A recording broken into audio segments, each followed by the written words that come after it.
Welcome guys, this is your friend Naruto Addict 3.0 and we are back with a new fanfic. What if Naruto built a training harem with Hinata, Sakura, Tenten, Kurenai, Mabui, Tsunade, Yugao, Anko, and Fem Kyuubi, Part 1. And we were both just getting sick of the old pervert trying to set us up, so we decided to teach him a lesson. Naruto Uzumaki placed his hands behind his head with a grin. Shikamaru Nara smirked back, nodding slightly.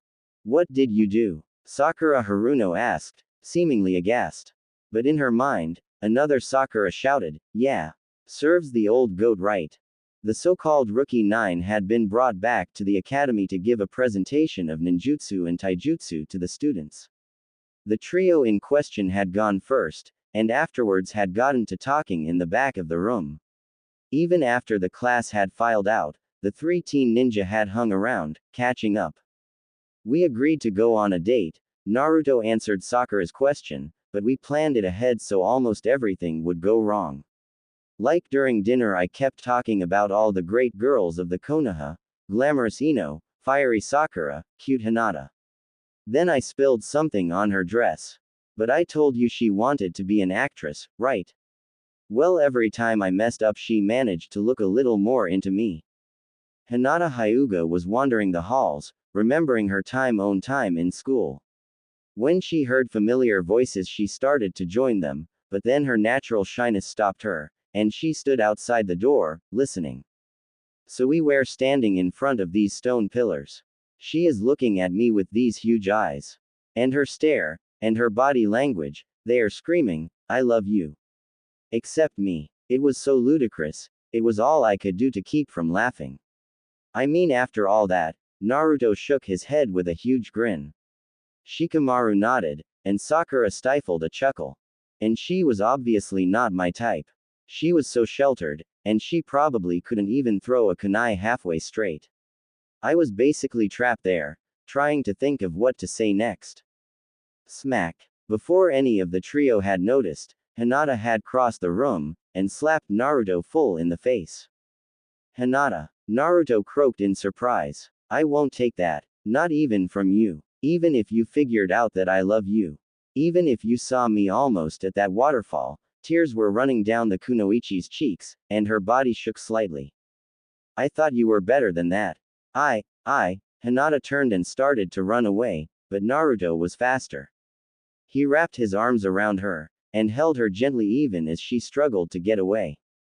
You thought I was talking about before the finals of the Chunin exams, in front of the training stones, he said softly, remembering, back when you gave me the boost I needed to fight Neji. But I wasn't. I was telling them about a joke this girl and I played on Jiraiya just before I came back. He released her, and she didn't move, so he continued, I know all too well what it is like, so I would never make fun of someone else. Especially not you, who was always kind to me. He gently turned her, so he could look into her eyes, especially not for being in love with someone who doesn't notice or acknowledge you.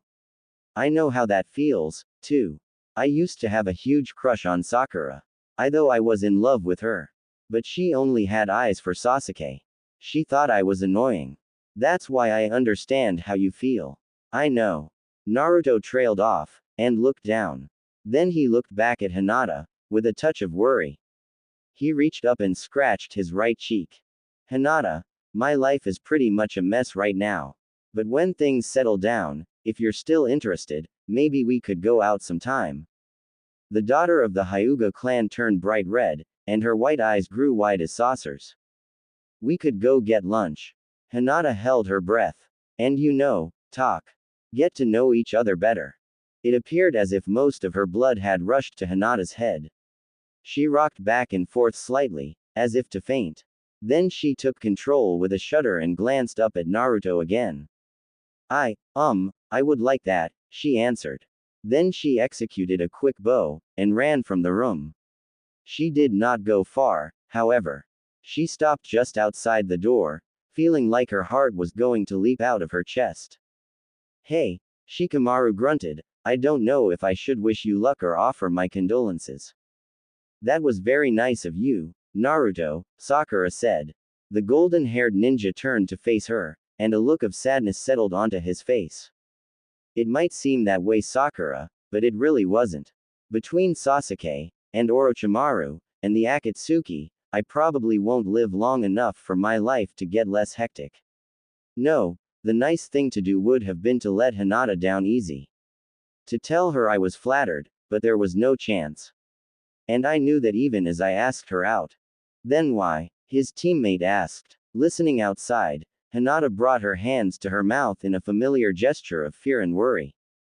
I wish I could say I was thinking strategically like Shikamaru, Naruto answered, that I was expecting to need Hinata's help at some future point, and I was banking on her feelings to make sure she would be willing. But we all know that's not me. I'm not that smart or that cold. Hey, sorry Shikamaru, you know what I mean. He waved his hand at the lazy genius in supplication before continuing. No, the reason was that, looking at Hinata at that moment, so angry, so heartbroken, but still standing up to me, something changed. I've always known Hinata was kind and smart, if a little too shy. But I realized she's stronger and braver than most people give her credit for, even me, and especially herself. And she's a great ninja. Then he grinned, just a little, remembering, and she may have been ultra cute 3 years ago, but she's become a real beauty. Hinata felt wetness on her cheeks again, but this time she was crying for a different reason. And at that point, I started crushing on Hinata a little. I thought, I could fall in love with this woman. We could be happy together. Then he chuckled ironically, so I wasn't being kind to Hinata, or thinking strategically. I was being purely selfish. I saw a chance for my future happiness, and I wasn't willing to let it go. He sighed, but I can't do that to Hinata. I have to go after her. I'll tell her I was leading her on. Maybe I'll tell her that, using her feelings strategically, stuff. If she hates me, it will be easier for her to find someone better for her. For the third time in less than an hour, Hinata Hyuga shocked even herself with her brazenness. She stepped back into the classroom, and shouted, I don't think she will believe you. The other three all turned to stare at her in amazement. As the normally withdrawn girl turned away, they were amazed to hear something they had never heard before. Clear as a bell, and full of joy, Hinata laughed as she ran away. Hinata, wait. Naruto ran after her. I knew you were still there. That girl is developing a bad habit of eavesdropping, Shikamaru noted. Catch you later, Sakura. Yeah, later Shikamaru. Sakura waved to him. As he exited, a more thoughtful look crossed her face. And for once, inner Sakura was not energetic. Instead, the mental projection almost looked sad. He was in love with me. Inner Sakura asked. The word was in a giant thought bubble over her head. Hinata had led Naruto on a merry chase back to the training stones. Whether she had had a plan or not, when they first arrived, all they could do was pant, catching their breath. Naruto, Hinata finally said, back to her normal demeanor, if you are in trouble, well, maybe we could train together. I might not be as good as Shino or Kiba, but I'll try not to hold you back. Hinata, that would be great, Naruto enthused, there's no way you'll hold me back. We can both get stronger. Then he settled down, shyly rubbed his finger under his nose, and get to know each other. She nodded, smiling again. As Naruto ran up to the training stones, Hinata surged to her feet. She had been sitting against one of the pillars, and could not suppress a yawn and a stretch. Hey, Hinata, the young ninja greeted her, sorry if I'm late. You weren't. The kunoichi's voice cracked slightly in awkwardness. Late that is. I just got here a little early. Naruto Uzumaki nodded, and then looked around at the monoliths set throughout the clearing. So, what do we do? He asked. What do you mean? Her counter was twinged with confusion. Well, to be honest, I never really trained with anyone else. Not as a partner. When we did the tree climbing training, Sasuke, Sakura, and I were competing, not working together. And the rest of the timing it's been either me working alone, or being taught by someone. He gave her an embarrassed grin, so I'm not too sure what we should do here. Do we spar? Have target practice? Go for a jog? Actually, Hinata tapped her fingers together and looked at the ground. Had an idea. If you don't mind. Sure. What is it? Well, can you show me the Rasengan first? She tapped her fingers again, afraid she was asking too much. Yeah, no problem. As he answered, Naruto extended his right hand. Blue streaks of chakra began to circle above his palm, quickly increasing and growing tighter until they formed a spiraling sphere, about 4 inches in diameter. Byakugan, Hinata whispered. The veins around her eyes swelled as additional blood and chakra flowed into the pale orbs. She looked down at the chakra globe spinning in Naruto's hand, and she gaped in amazement. It's so beautiful. You think so? Naruto asked, staring down at his hand through slitted eyes. You can't see it like I do, she told him. Then her voice grew very quiet and she asked, would you like to? Really? That would be awesome. How? Kurenai Jutsu. It is one of the Kekkei Genkai techniques of the Hyuga clan. It enables the user to share what they see with someone else. Her gaze dropped to the ground, clearly unhappy about what she was about to say. I am just learning the jutsu, so I still require direct contact.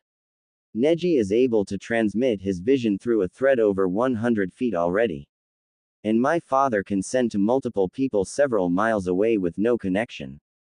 Sensing her depression, Naruto got a little angry. Listen, Hinata, you have to stop comparing yourself to Neji. He might be better at some things, but you are better at others. You created the protection of the 8 trigrams 64 palms, not Neji. Naruto put his hand on her shoulder as a supportive gesture, and besides, Neji's like a machine. All he thinks about is getting stronger. You are a more balanced human being, and more fun to be around.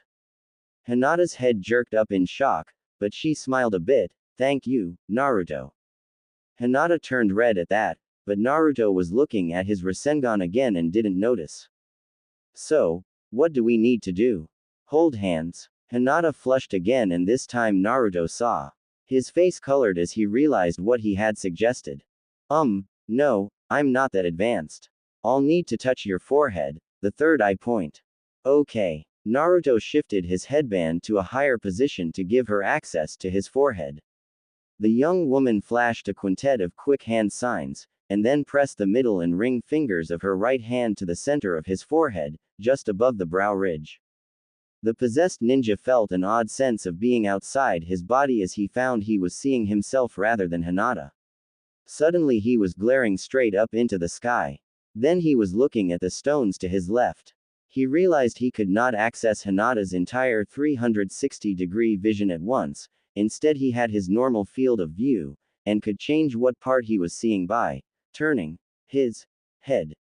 He remembered why they were doing this, and focused on himself again. He could see the blue trails of his chakra network through his skin. He turned his attention downward, and realized that the chakra points around his stomach were red instead of blue. He wondered if he always looked like that to Hinata and Neji. Finally he shifted again, and saw the Rasengan in his hand. Instead of a sphere, under the Byakugan it appeared as a many-faceted gem. The colors of the chakra streams appeared both more varied, and more vibrant. The chakra appeared to be moving more slowly, but the jewel itself also rotated gently. You're right, Hinata, he said reverently, it is beautiful. You're amazing. Hinata suddenly stepped back, and broke the connection. Thank you, Naruto said with heartfelt honesty. He dismissed the Rasengan and asked, okay, so what's next? Well, my idea was for you to attack me with Rasengan. What? I don't mean to hit me, she explained quickly. I suspect the Rasengan might be able to break the 8 trigrams heavenly spin. I thought we could test it, and in the process give us both a chance to push the limits of our abilities. Alright, Naruto still sounded a little dubious, but I am going to try it at half power first. I don't want any chance of hurting you. She nodded, and then stepped back. Naruto also moved away, carefully judging the distance between them. He dropped his hand, and formed a less dense Rasengan. Ready? She nodded. He took a half step forward, and then darted towards her, his right hand extended. When he was 3 feet away, she moved. Heavenly spin, Hinata incanted, expelling chakra from her palms as her body rotated. The energy expanded into an opaque dome around her. When the Rasengan struck the barrier, there was a moment of where the two seemed to strain against one another. Then the chakra sphere shattered and the genin was thrown back almost 30 feet.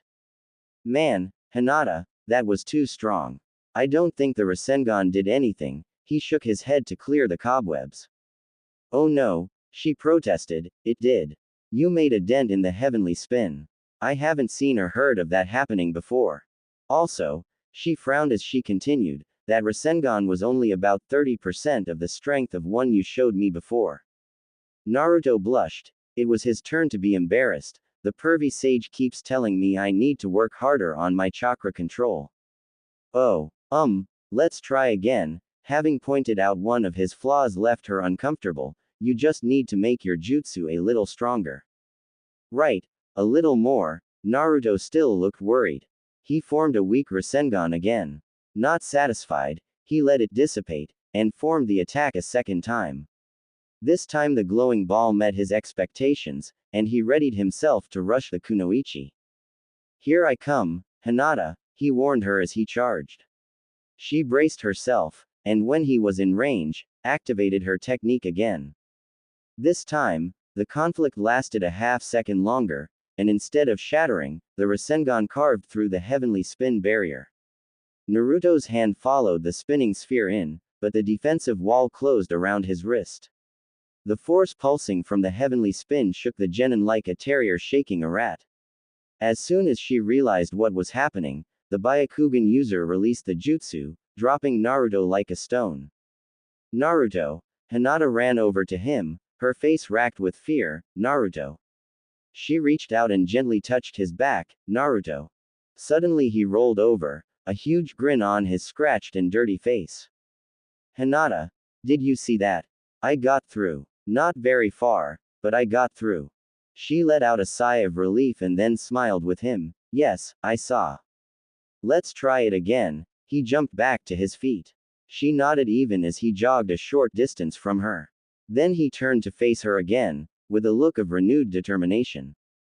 Rasengan! He exclaimed, rushing forward. Heavenly spin! Hinata countered. This time there wasn't even a moment's conflict. The Rasengan cut right through the heavenly spin. But the barrier did not reform. Instead, the entire dome unraveled. Naruto's eyes widened as he realized he was aiming a deadly attack at Hinata's now unprotected heart. He tried to stop, but the Rasengan itself seemed to be pulling him forward. Time appeared to slow as the zipper of her coat flapped in the breeze thrown off by the fourth Hokage's weapon. As the chakra tracks in the sphere began to slice into her jacket, Hinata moved. Her fingers pulsing, she tapped 2 places on the top of his forearm, and 1 on the underside. The Rasengan instantly vanished, and Naruto tumbled backwards from the effort he had been putting into not striking Hinata. The genin jumped to his feet, and grabbed the Chunin gently by the shoulders. Hinata, are you okay? Naruto asked. She blushed slightly under his intense gaze, and nodded. Her face grew even redder when he hugged her tightly with a sigh of relief. I thought I was going to hit you. He released her, and looked down at his hand. You closed chakra points in my arm, didn't you? Yes. Oh, I can fix that. She reached for his arm. Wait. He stopped her. When Neji did this to me with the 8 trigrams 64 palms, I was able to overcome it. And Pervy Sage told me that gentle fist isn't the only technique that closes chakra points, it's just the simplest and most efficient. So I want to see if I can do it again. Naruto formed a fist, trying to force the chakra back into his hand. Come on. His nails cut into his palm, come on. Finally he let go, stretching out his fingers to work out the cramps. Man, I only got 1 of the 3. Hinata, can you? Of course, she answered, elated to be asked. She tapped his forearm again, releasing the restrained energy. Thanks. Then, shall we try again? She asked. What? He exclaimed. No way. You were right, the Rasengan totally destroyed your 8 trigrams palms heavenly spin. And I almost hurt you. If you have been an instant later. No, that is why we need to continue. I need to see if I can find a way to stop it. I want to improve the heavenly spin so it won't have this huge weakness. And you need better control. What if this was a real fight, and your enemy used substitution to switch for one of your teammates? Or an innocent bystander? But, no buts. She shouted at him, now attack me, or I'll shut off all your chakra points. Then she realized what she had done, and collapsed in on herself. Okay. Yes ma'am, he chuckled at her. His laughter calmed her, and she resumed her fighting stance. Rasengan. Heavenly spin. Rasengan. Heavenly spin. 20 minutes later, Hinata raised her hand in submission. The front of her jacket was ripped and torn, revealing brief expanses of pale, yet firm skin, or the armored mesh undergarments favored by the kunoichi of the Hidden Leaf Village. The young woman dropped to the ground. I'm sorry, Naruto, I don't have enough chakra. It's my fault, Hinata. He helped her to sit against one of the rocky columns, and then plopped down next to her. If I had better control, you wouldn't have had to waste chakra on the gentle fists and substitution jutsu. No, it's fine. Beside, you were getting a lot better at the end. I didn't have to do anything the last 4 times. You too, he encouraged her, you stopped 2 of my last 5 attacks. But next time, maybe we could try something a little safer. I'd like to work on overcoming those chakra blocks. Next time, don't you want to? Naruto sounded surprised, and a little hurt. Of course, I just, wasn't sure you would. Same for me. You helped me a lot today, Hinata. She blushed again. Well, if you are up to it, I did have another idea for you. I still have some chakra. Naruto feigned modesty, to spare her feelings. What is it? I was thinking about your chakra control, and the Rasengan. Is it harder to make the Rasengan smaller? Yeah, how did you know that? Well, she leaned back as she explained, a lot of things are like that. Like how it is harder to hit a small target than a big one. In this case, even though it takes less chakra, a smaller area requires greater focus and control. There's not as much space to work with, compared to what you are used to. So I should just try to make the Rasengan smaller. Right, but only if you can keep the power the same. A smaller ball might not hit as much of your target, but it needs to do the same amount of proportional damage. Then, once you can create a full power Rasengan on your fingertip, try creating another one on each of your other fingers. Doing that would take a great level of chakra control. A smaller Rasengan on each finger. Naruto looked amazed. Hinata, that's genius. It's not, really, she stammered. Now that she was done explaining, she reverted to form, but, well, it could help. No, it's really good. And it's something I can work on during my spare time. The impulsive ninja looked down at his hand, forming the rotating orb once again. This time, it was only the size of a baseball, and sweat formed on his brow. After a few seconds, he lost control, and the sphere pulsed outwards to its normal size, before tearing itself apart. Naruto started again, and Hinata simply watched, always impressed by his determination. Naruto, she finally spoke after his 3rd attempt. Yeah, could you teach me the Rasengan? Naruto looked flustered, and scratched the back of his head. I don't know, Hinata. Of course, she sounded sad, and upset with herself. It's your special technique. I shouldn't have asked. That's not it, Hinata. He shook his head. It's just, no matter how many character flaws he has, Jiraiya is a good teacher. And I'm not sure I'm smart enough to teach anyone else such an advanced jutsu. But if you are willing to put up with an inept sensei, I'll give it a try. Under one condition, she locked his eyes to hers with a determined gaze. If I'm not allowed to doubt myself, then you can't doubt yourself, either. Right. Okay. He grabbed her hand and shook on it. Next time, I'll bring the water balloons. Wah! Water balloons. Naruto swung his feet out of bed with a yawn. He stumbled across his small apartment, and pulled open the refrigerator. The teen ninja withdrew a carton of milk, opened it, and sniffed carefully. To his surprise, the contents still smelled fresh. Uzumaki to a swig, and took out 2 slices of bread. He dropped them into the toaster and then finished off the milk.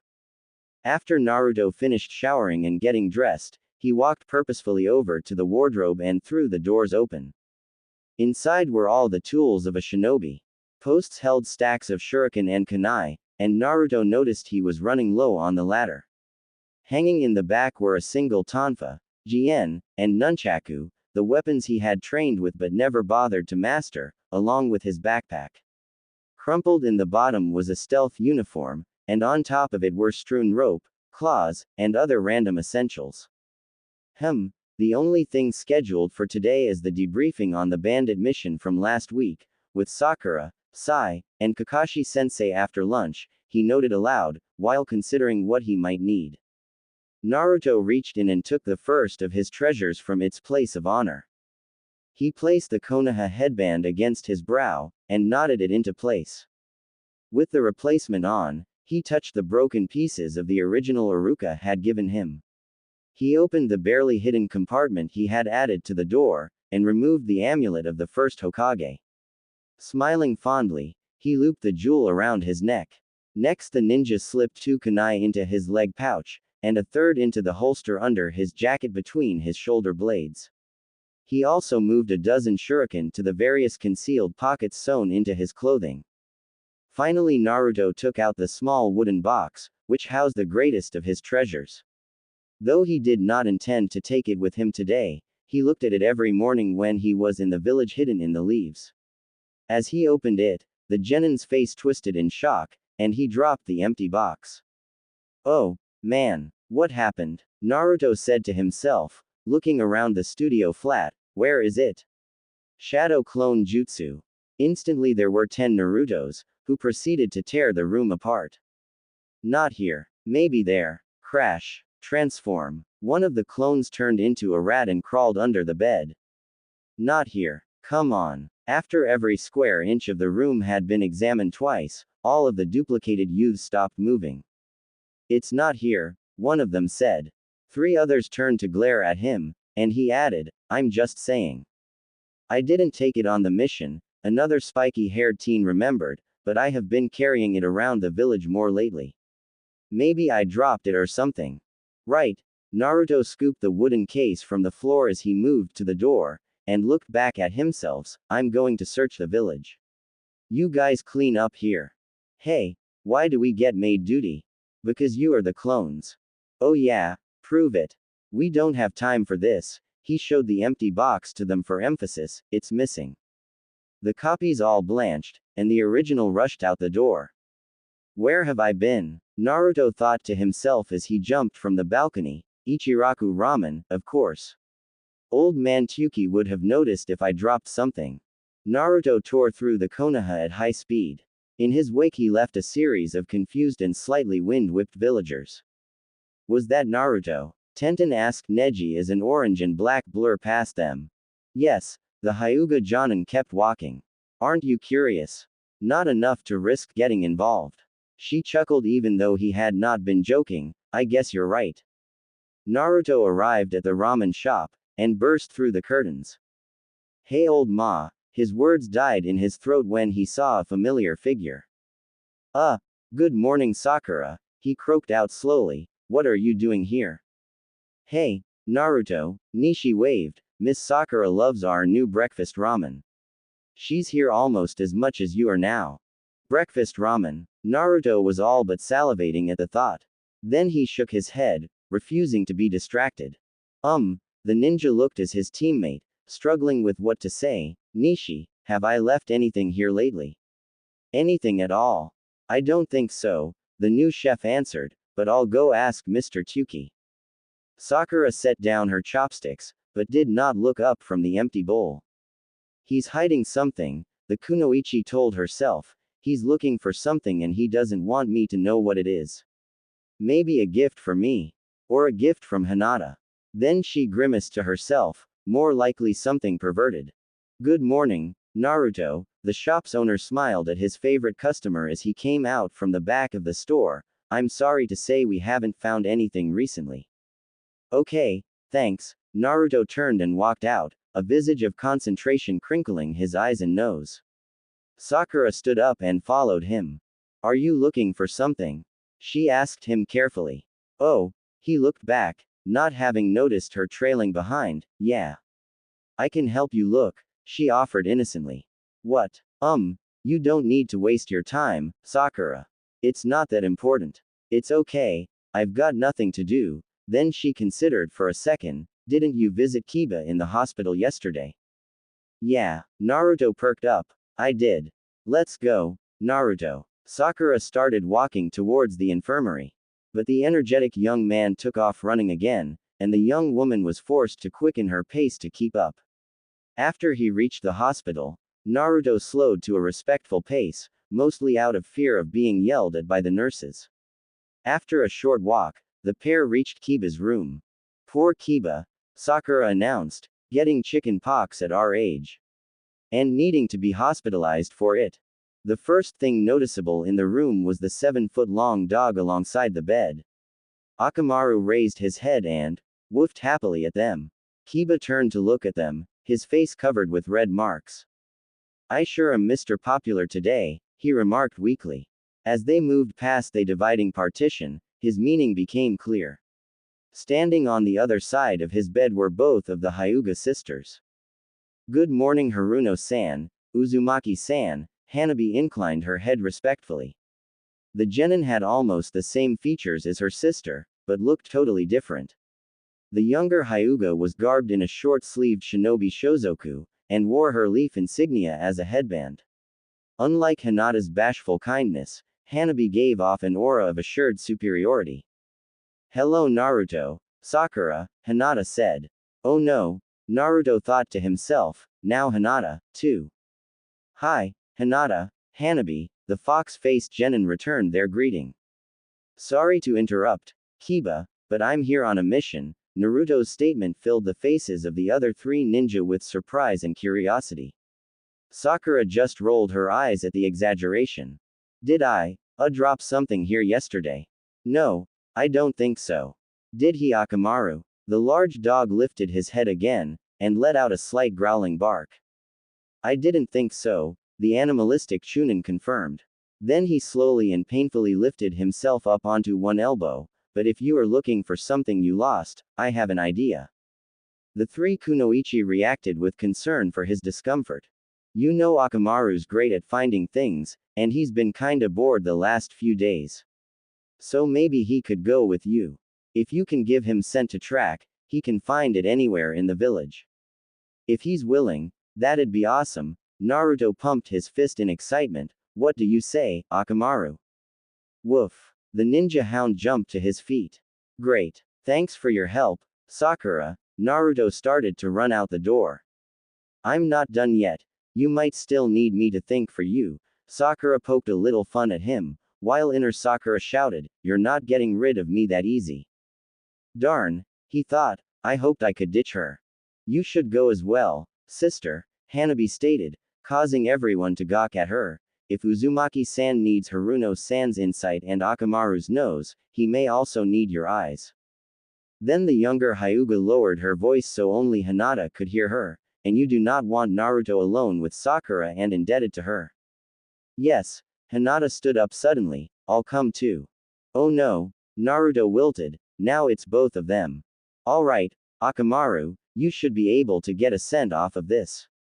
Both women took note of the handsome wooden case he removed from his belt, but neither could see what, if anything, was left inside as he opened it for the dog to sniff. The white canine stuck his nose into the box, and then let out a quiet, arf.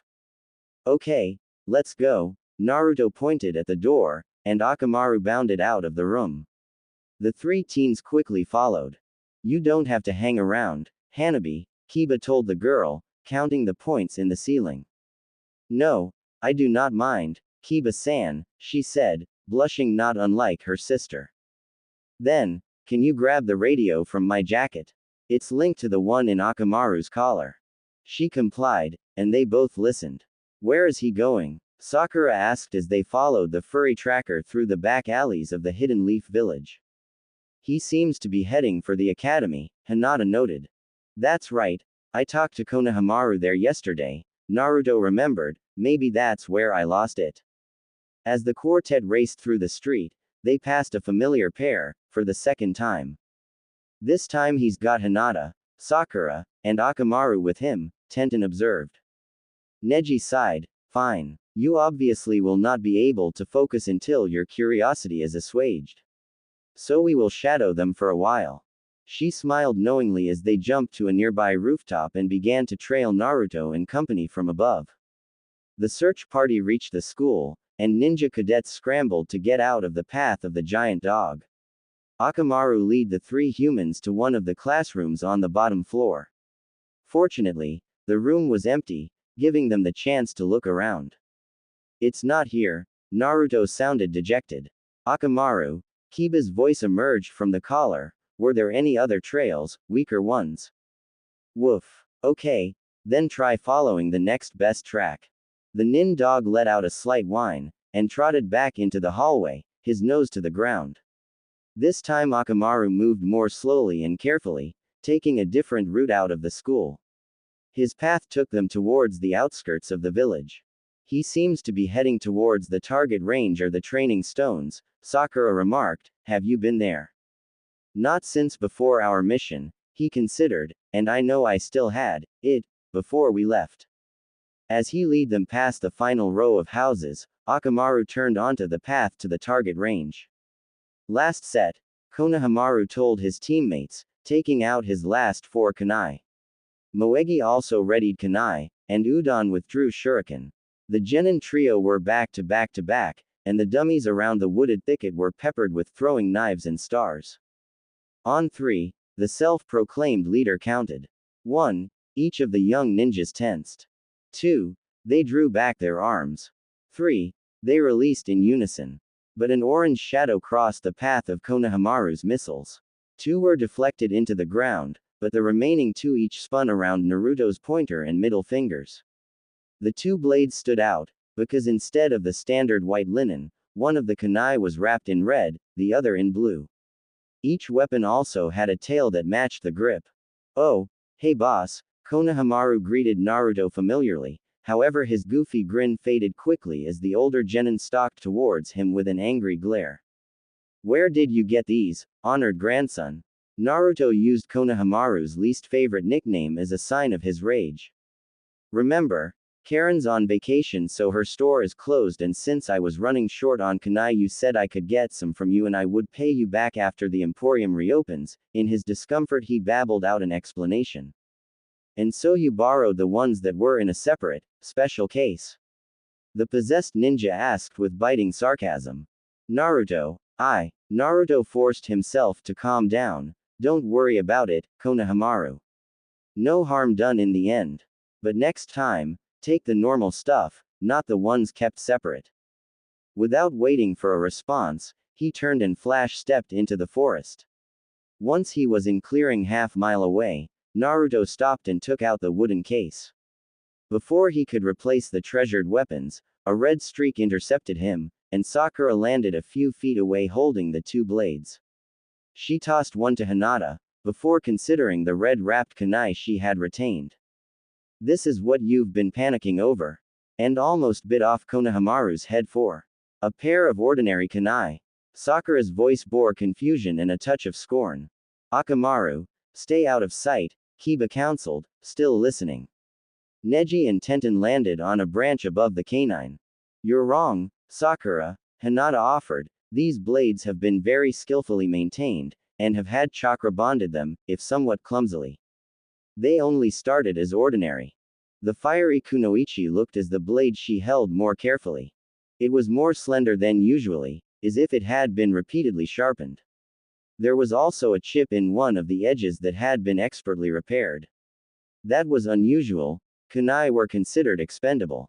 As many as 1/3 were lost or destroyed in the course of normal use. And those that were recovered were recycled once they went dull or were damaged. This sort of care was generally reserved for valuable weapons like swords or spears. What is that? A character? Hinata noticed something at the edge of the wrapping. She carefully detached the cloth from the grip and unwound it. Then her eyes went wide. My name? She asked, looking up at Naruto in doubt. Sakura's temper flared, and she unwound the blade she held none too gently. Sakura Haruno. She glared at Naruto with disappointment and a touch of fear. Naruto, you made death blades for Hinata and me. Of course not, he was hurt by the implication. Even if I believed in that myth, you have to put the name on the blade right. If that superstition even worked, putting the name on the handle would make sure they could never hit you, right? Both ladies calmed slightly at that, but neither seemed ready to let him off the hook. Fine, I'll explain, he slumped in defeat. I don't know if you two ever thought about it, but growing up I pretty much hated my birthdays. I didn't have friends or family, and hearing everyone else talk about presents and parties only made it worse. Realization filled the faces of Hinata and Sakura, but they did not interrupt. And now that he was opening up, the words continued to pour out of him. Eventually I got used to it, or so I told myself. I made it a point not to tell anyone my birthday, so I could never be disappointed. But last year, I couldn't avoid it. Pervy Sage knew when my birthday was, and he made a point of celebrating. He took me to see the last Princess Gale movie, and even treated me to dinner. He paused and glanced sideways at the blades again, his eyes growing wet. Hinata started to tear up too, and Sakura held her face carefully neutral.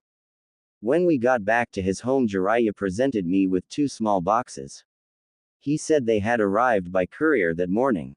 One was from you, Sakura, and the other was from you, Hinata. Each contained a simple note wishing me a happy birthday.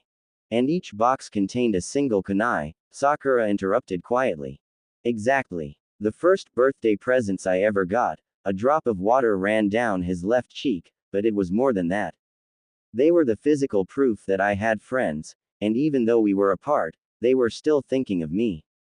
That's why I put your names on them, bought special cloth to wrap the handles, and made a case to keep them in. I only use them as a last resort, and I always recover and repair them. So I will never forget. He opened the hand-carved box and extended it towards them. The inside was lined with orange velvet, with perfect indentations for a pair of kunai. Each girl skillfully rewound the hilt, and walked over to him. Sakura carefully placed her dagger in the hollow on the right, and Hinata gently placed her blade in the mark on the left. Well, there you go. Naruto wiped the tear from his face and forced a smile. Go ahead and laugh at me for being an idiot. But neither of them cracked a smile. Instead, they looked at each other and nodded. And then both girls hugged him at the same time. Sentimental fool, Neji said, turning away. Then Tenten caught him pressing his pointer and thumb into the corners of his eyes. Neji, I must have gotten something in my eye from all this running around. Can we go now? Of course, she did not press him further, and covered a smile. Thank you, both, Naruto said after the 2 Chunin has disengaged, even if you weren't supposed to find out about this. He started walking back to the village, and they fell in next to him. You know, Naruto, Sakura started, infusing chakra into weapons isn't that different than healing. I could probably help you with whatever you're trying to do with those. The Byakugan is highly suited for observing such precise work. Hinata was not to be outdone. We could use the Kurenai jutsu again so you can see the binding better.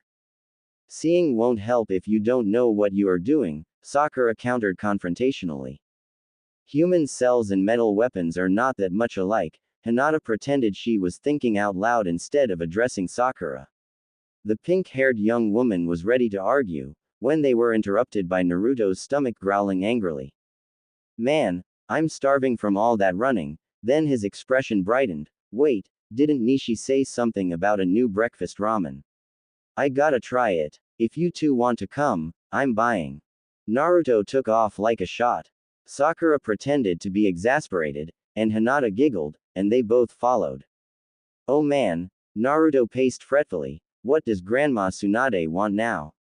He had been summoned to the Hokage's office. At first he had hoped it was some urgent mission, but there did not appear to be anyone else there, so he decided he had been wrong. The genin racked his brain for anything he might have done to get himself in trouble. The door opened, and a well-endowed woman, seemingly in her early 30s, emerged. Her hard brown eyes fell on Naruto, and for a second her expression was one of unfading affection.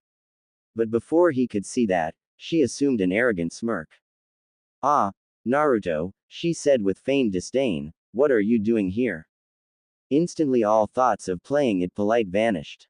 Naruto pointed at her and shouted, "Are you going senile, old lady? You told me to come here. You ungrateful whelp." She raised a fist. "You should be grateful to receive an invitation from a beautiful, important, young woman such as myself. You haven't been young since long before I was born. Do you want to take this outside?" She advanced menacingly. They glared at each other for another second, before breaking down into peals of laughter. "Come inside," the fifth motioned into her office. "Ladies first." Naruto both bowed and winked. In response, she pushed him through the door. "So why did you want me to come here?" Naruto asked, settling into one of the chairs opposite her desk. "Do you have a special mission for me?" "No." She grinned mischievously. "You could almost say the opposite is true. I'm going to be your new sensei, for a little while at least." "Really? That's awesome." Naruto almost leapt out of the chair. But then his eyes narrowed. "Wait, you're not going to teach me healing jutsu, are you?" Tsunade frowned slightly as she thought about that. "No, I was not. But now that you mention it, that's not a bad idea. I think all ninjas should know the basics of medical jutsu, in case the team's medical nin is missing or injured. If Sakura got hurt, you'd want to be able to help her, wouldn't you? And with the amount of chakra you possess, even if you don't have any talent for healing, you might be able to save someone through brute force. But that's not why you are here today," she digressed. "There are certain aspects of your ninja skills." The Hokage was cut off by a quiet knock on the door. "Good, your training partner is here." She turned and walked back to the door. "Partner?" Naruto sounded dejected. "Yes. Your history shows that you advanced fastest when you have someone at your own level to either compete against or help. So I picked another ninja in need of similar assistance to work with you. Come in, Hinata," the female Sannin said as she opened the door. "You are just in time to hear me go through a list of Naruto's shortcomings as a ninja." "Hey, oh, no, I don't, I can come back later." The daughter of the Hyuga clan took a step back from the door. "No, no, come on." Tsunade caught the girl's shoulder and gently pulled her into the room. "This is part of your training." The Hokage sat down at her desk, and both of the young ninjas fidgeted as she placed their files in front of her. After a few moments of review, she addressed them. "Hinata, you wish to someday attain the rank of Jonin, is that correct?" "Yes, Lady Tsunade." The Chunin bowed her head humbly. "And, Naruto, everyone knows your dream is to one day be the Hokage. Although it is not technically required, if you cannot become a Jonin, you stand little chance of becoming Hokage." "So what?" Naruto asked defensively. "Well," Tsunade opened his file again. "Unlike the rank of Chunin, which can be achieved through natural talent and luck, a Jonin needs strong technical skills. And on paper, you are the weakest ninja in the village." She turned the paper to face them. Naruto's face went blank with surprise, and Hinata blushed in embarrassment. "As you can see, all of your weapon and taijutsu skills are ranked at E or D level, except for light throwing blades. To qualify as a Jonin you must have at least 5 C rank skills in each category, and either 2 B rank or 1 A rank. The list of ninjutsu you know is short but not out of range, considering the number of A or S rank techniques you know. But your genjutsu is intolerable. You have no techniques, and have never successfully released genjutsu. And your chakra control is below average." Naruto looked like death warmed over at the frank and negative portrayal of his experience. His would-be romance looked at him with pity. "Of course, that is only on paper. You have a natural talent for unarmed combat, and are among the strongest, quickest, and toughest ninja in the village. And with the incredible amount of chakra you possess, your lack of finesse has not been a hindrance. You are more than qualified to be a Chunin, and I believe that you will pass the next exam. But a Jonin requires more than that." "Hinata, When the Hokage said her name, the young woman jumped. You have achieved a rank in Gentle Fist Taijutsu, but your other unarmed skills have suffered, almost to the level of Naruto. Your weapon skills are almost adequate, and you are qualified in both ninjutsu and genjutsu. And your chakra control is top-notch. But your chakra reserves are below average for a ninja of your age and experience. This is due in part to your chakra control, and the efficiency of the gentle fist style. You have rarely been forced to stretch the limits of your chakra. The Byakugan's heir nodded blankly at her review. Naruto recovered enough to empathize with her, reaching out to touch her forearm. Grandma Tsunade, that's too cruel. He glared at their leader. No, it is just honest. She shook her head. I believe you both have it in you to achieve the rank of Jonin. So, you will both be working with me on your taijutsu and your chakra. I have devised a training regimen that will allow Naruto to work on his control, and Hinata to push herself, while you both work on unarmed combat. Okay, then, what's the plan? Naruto was guardedly optimistic. First, I am going to teach you both the Ranshinsho. That jutsu you used to screw up Kabuto's movements. The same. You will both be required to maintain the flow of energy for the duration of our training sessions. And since you both have a secondary affinity to lightning, the technique is well suited for you. Wait, my chakra element is wind, Naruto protested. Your primary element is wind, as Hinata's is earth, the legendary ninja lectured, but many shinobi, including the two of you, have a secondary affinity. Not as strong as the primary, but stronger than the other three. We both have lightning for a secondary element. Hinata's voice trembled slightly at the suggestion. Tsunade turned away to hide a kindly smile. Correct. The Ranshinsho requires the use of elemental recomposition to convert your chakra to electricity. This will be where it will help Naruto. And the technique takes more chakra than the gentle fist, so maintaining it for an extended period will push you, Hinata. I also borrowed some of Guy's chakra weights, should just the Ranshinsho become too simple. When do we begin? Hinata asked. I will meet you both at the academy at 1 p.m. I have asked them to set aside one of the rooms with the sparring dummies, she answered. You are free until then. Hinata bowed deeply as she stood, and hurried out of the room. Naruto, the Hokage's gentle voice caught him before he left the room. I'm sorry for embarrassing you like that in front of Hinata. But you needed to know. And you might want to seek out additional tutors for your weapon jutsu and genjutsu. Well, I would be better with weapons, Naruto offered, but the old pervert didn't think they were that important. And there was one in particular I liked, but he just made light of it. Which weapon? She appeared surprised by his answer. That is an unusual choice, she agreed, but there are two people in the village who have mastered it. Who? Iruka Yumino and Anko Mitarashi. Really? Naruto was overjoyed. Iruka-sensei can teach me. Anko is more skilled, Tsunade informed him, already knowing his preference. Well, maybe I'll ask them both, just to be safe. See you in a couple hours. He ran out the door. Naruto left the building at a sprint, not knowing he had an invisible stalker. As soon as he had slammed the door, Tsunade had opened a sealed drawer in her desk, and removed the Hokage's treasure. With no one to teach her, and only vague instructions, it had taken her almost a year to master, but now she could use the crystal eye to perform the clairsentient jutsu. Thus, without their knowledge, the fifth continued to spy on her new students. Wait up, Hinata, Naruto said as he caught up to her. He met her eyes with concern. Are you okay? Grandma Tsunade was too harsh. What? Oh, I'm fine, Naruto. I basically knew everything Lady Tsunade told me. Her intentions were good, it is just a little tough to hear out loud. Then she gave him the same appraisal, but what about you? It must have been even harder for you.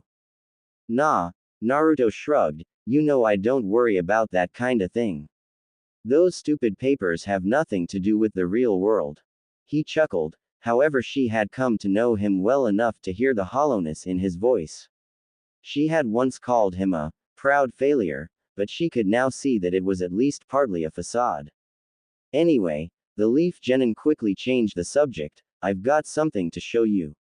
Come, air. He gently dragged her into the small meditation park next to the ninja operations building. The watching Sanin's eyes narrowed in suspicion. What was he doing? Ready. Naruto released her. He raised his right hand, cupping and spreading his fingers. 1. He proclaimed. A tiny Rasengan, only a half-inch in diameter, formed over his pointer. Tsunade carefully controlled her amazement, despite being alone. Wrapping the chakra strands into such a tiny sphere should have been almost impossible for Naruto. But why did he start count? She started to ponder, only to be interrupted. 2. The fox-faced boy created a second, identical Rasengan over his middle finger. The Hokage's eyes widened against her will to hide. She signaled rat, ox, dog, and serpent, and said, chakra mask.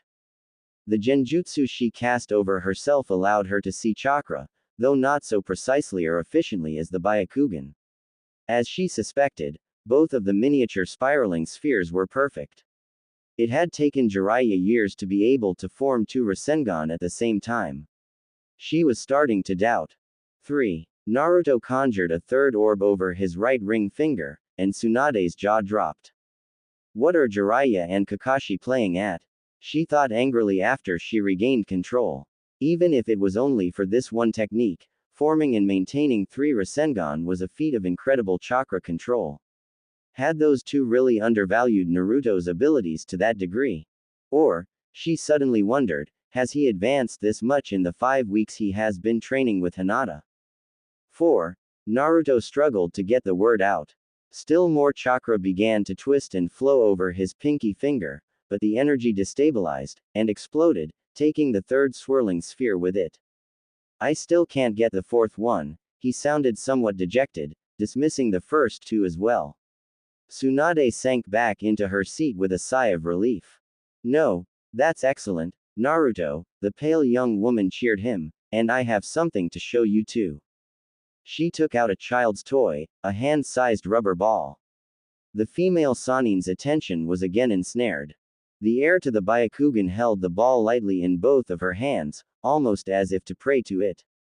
After a second, the surface of the plaything began to rapidly distort, as though a tiny shinobi was attempting to punch her way out. After another moment, the sphere exploded, sending rubber shrapnel throughout the clearing.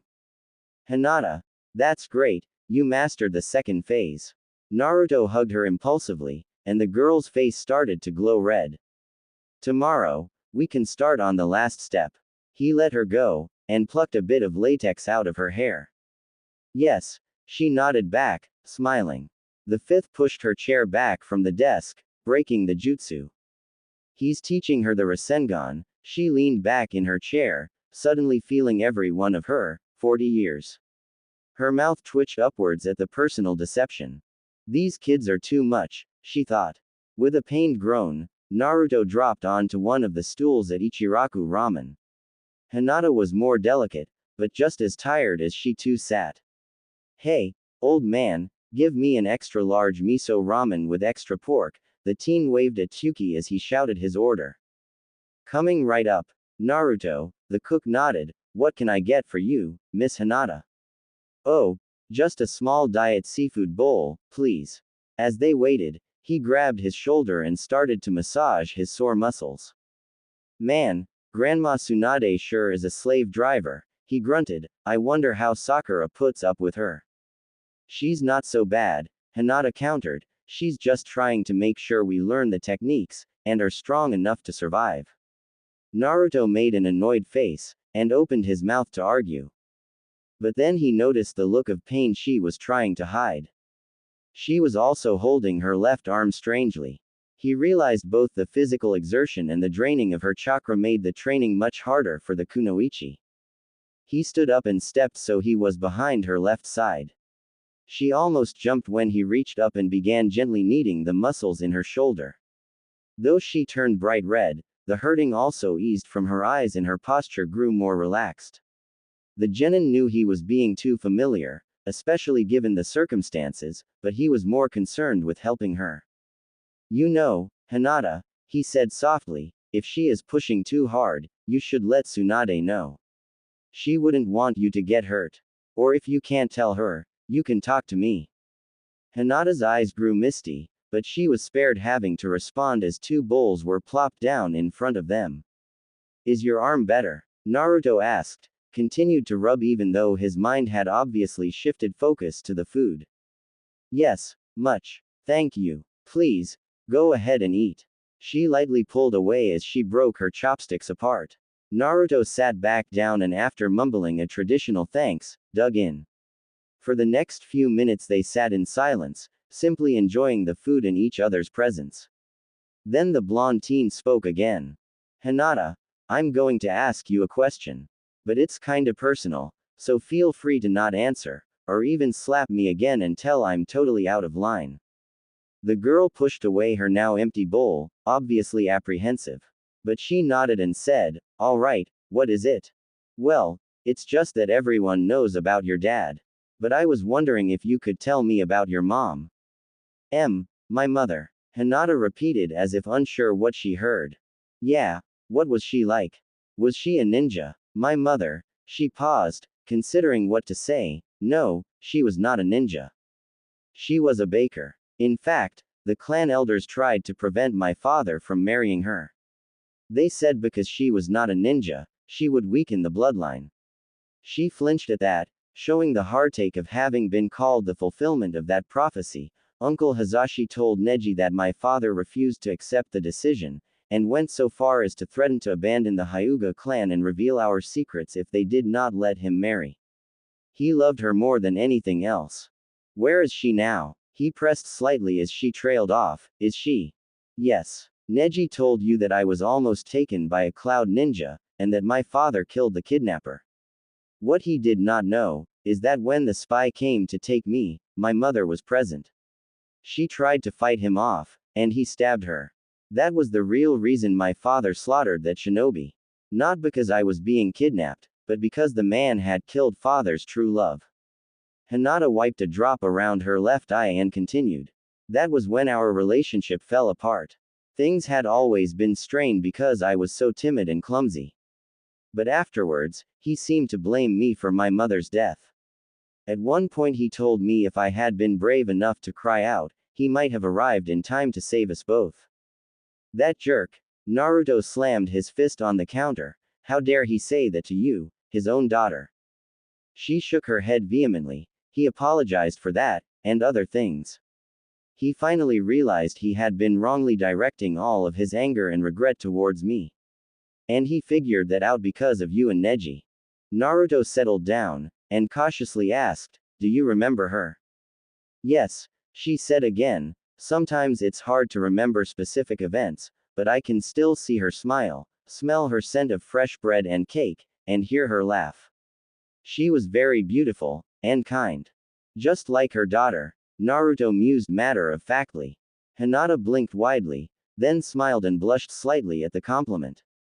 What about you? The Hyuga's heir turned the conversation back on her training partner. I know you are an orphan, but do you know anything about your parents? I've looked some stuff up in the archives. The boisterous genin turned introspective. My mother was Yukihana Uzumaki, a leaf genin. He frowned and rubbed his face at that. In fact, it's kinda strange. Her skill report was the opposite of mine. B rank or better for everything, and a list of ninjutsu and genjutsu as long as your arm. I checked through all the records, and the only ninja I could find with better overall rankings were the 3rd and 4th Hokages, and the 3 Sannin.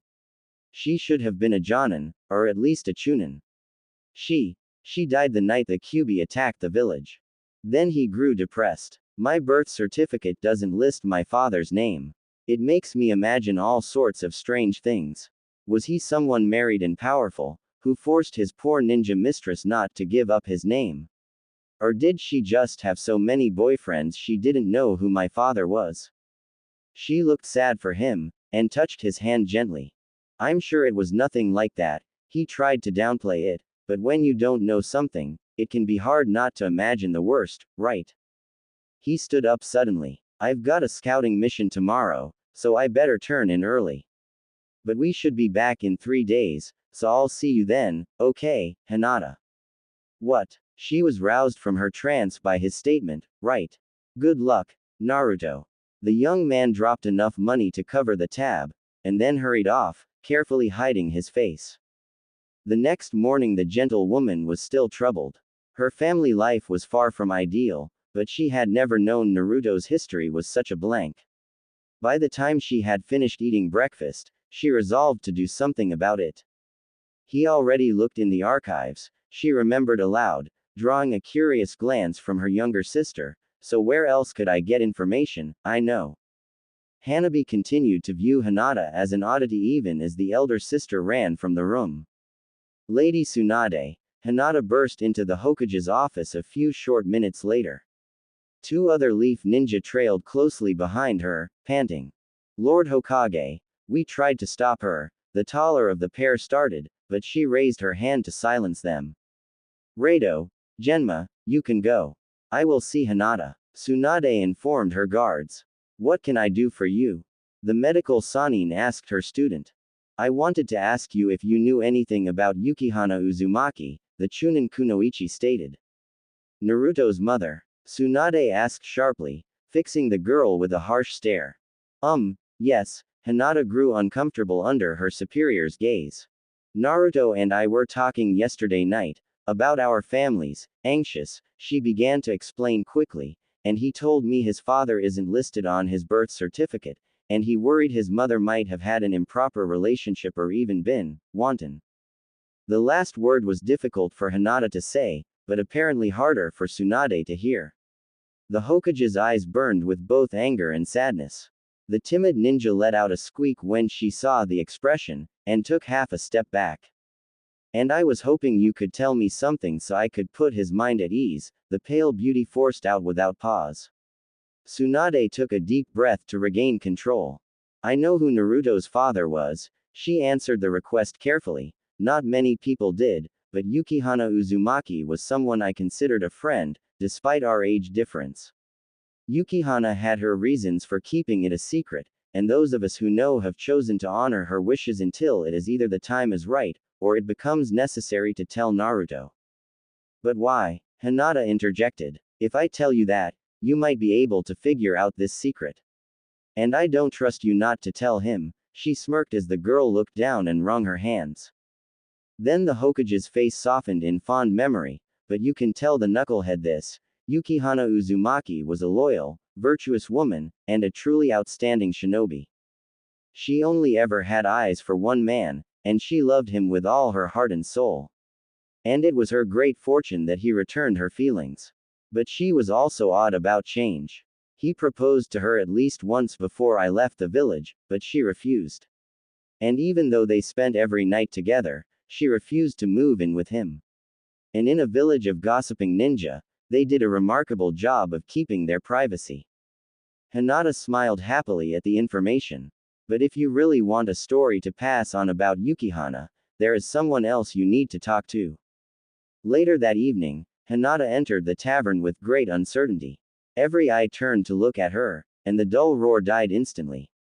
It was not every day an underage princess walked into the bar, and suddenly all but the most drunk or brazen of the Konoha citizens were uncomfortable. Spotting her target, Hinata began to make her way across the crowded room. It was easier than she expected, as most of the patrons were quite anxious to move out of her path. Mr. Akamichi, Mr. Nara, Mr. Yamanaka, she stated both in greeting and to get their attention. Hello, Hinata. Inoichi Yamanaka seemed the least put off by this unusual interruption, and smiled openly at the young woman. Is there something we can do for you? Yes, she was put at ease by his sincerity. Lady Tsunade said you could tell me about Yukihana Uzumaki. Shikaku Nara choked at that, spitting sake all over the bar. Choza Akamichi grabbed a half-dozen skewers from the plate in front of him, and began to rapidly suck the dango from them. Ino's father's face clouded over, and he turned away from the girl. Another bottle, the blonde Jonin flagged down the barman, on second thought better make it two. I'm sorry, she was confused by their reactions. Did I say something wrong? That woman, Shikamaru's father croaked, we owe her a debt we can never repay.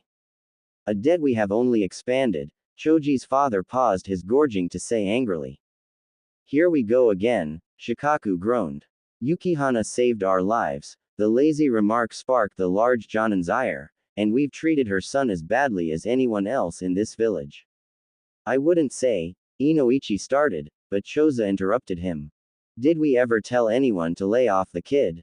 Did we tell our own children to be nice to him? Then his near shout dropped to a whisper. Did we ever tell Naruto what a great person, a great ninja, his mother was? Reopening old wounds didn't sit well with Hinata, but she thought up a way to be of assistance.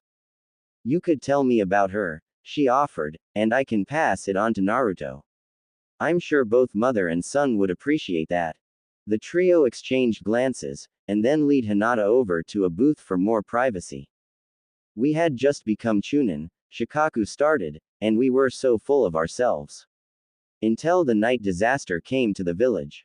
Damn it, it's still coming this way, Choza whispered harshly. Shika, can't you pin it down? No, the deer herder shook his head. Its Charka is disrupting my shadow jutsu. It's such a hassle. I know what you mean, Inoichi added. I tried to mind transfer into it. It was like running face first into a brick wall, painted with all my worst nightmares. What about you, Cho?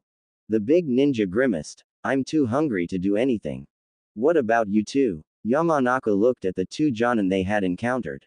The slight Kunoichi shook her head.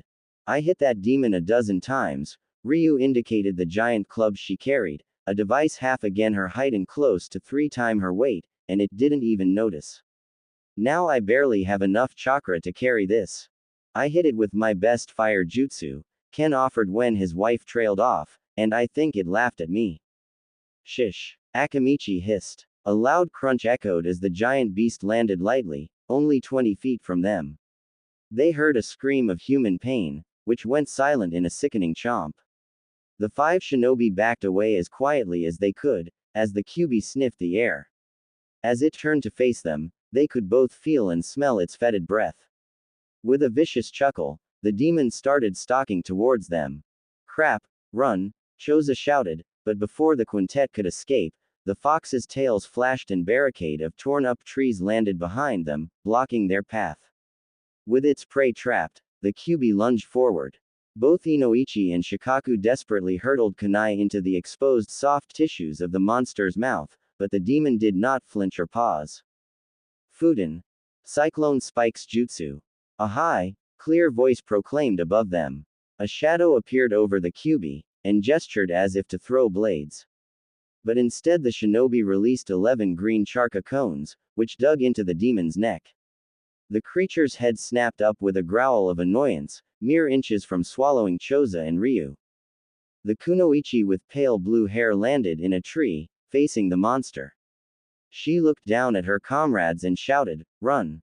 Isn't that? Shika asked. Yes, Cho confirmed. Didn't she just? The lazy genius continued. Yes.